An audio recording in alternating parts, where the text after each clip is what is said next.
Mrs. Carter sat on the worn wooden desk in her dimly lit classroom, her heart heavy with worry. She had been a teacher for 15 years, but nothing had prepared her for what she saw that morning.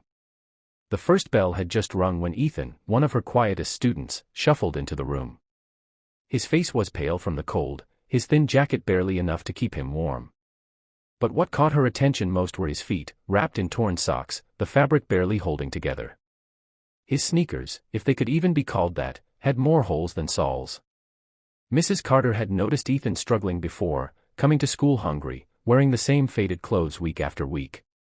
She knew his father had left years ago, and his mother worked 2 jobs just to keep a roof over their heads.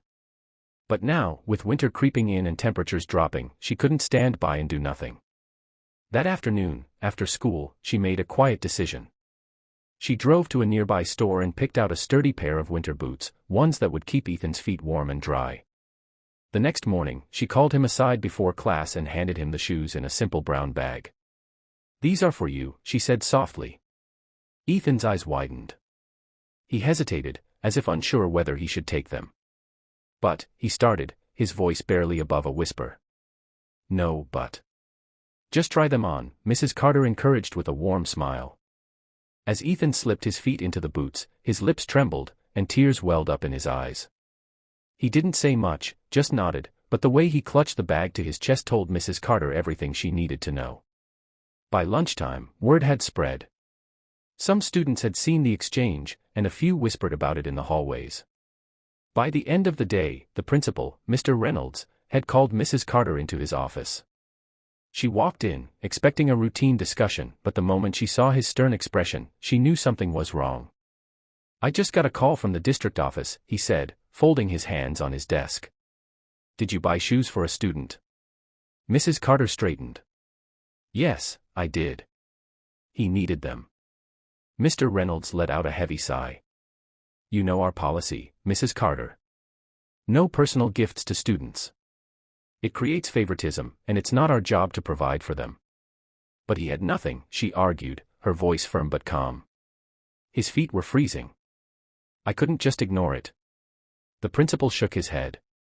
"I understand your compassion, but rules are rules. Effective immediately, you're placed on administrative leave. We'll discuss your future with the school board." The words hit her like a punch to the stomach. She had spent years pouring her heart into teaching, only to be punished for an act of kindness. She packed up her things that afternoon, fighting back tears as she left the school she loved. Ethan had heard about what happened. That night, when he got home, he told his mother everything. She was furious, not at Mrs. Carter, but at the system that punished kindness. She took to social media, sharing the story with a single caption, "My son's teacher bought him shoes because he had none." The school fired her for it. Where's the justice? The post went viral overnight.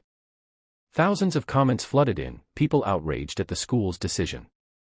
Parents, teachers, and even strangers from across the country voiced their support. And then, something unexpected happened. The next morning, Mrs. Carter's phone rang. She didn't recognize the number, but when she answered, the voice on the other end made her heart skip a beat. "Mrs. Carter? This is James Harrington." She nearly dropped the phone. James Harrington, the billionaire philanthropist known for his work in education. Why was he calling her?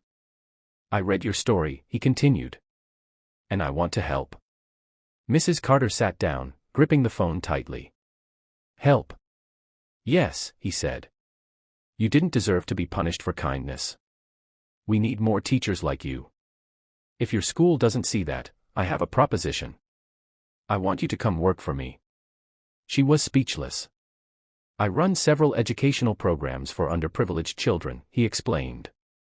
"We need teachers who care, not just about rules, but about students. I'll double your salary, and you'll have the resources to truly change lives." Tears filled Mrs. Carter's eyes. Just yesterday, she had felt like her world was crumbling. Now, a door had opened, one she never expected. With a deep breath, she answered, "Yes. I'd love to." The news spread quickly. The school, now under intense public backlash, tried to backtrack. The district offered Mrs. Carter her job back, claiming it had all been a misunderstanding.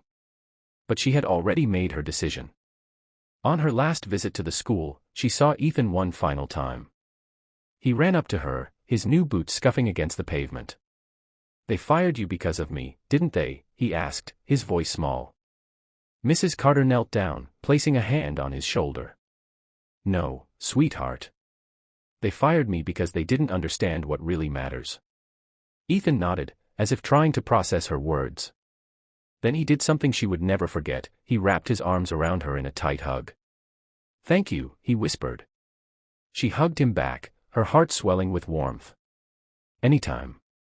As she walked away, she knew this wasn't the end, it was a new beginning. She wasn't just a teacher anymore. She was a force for change.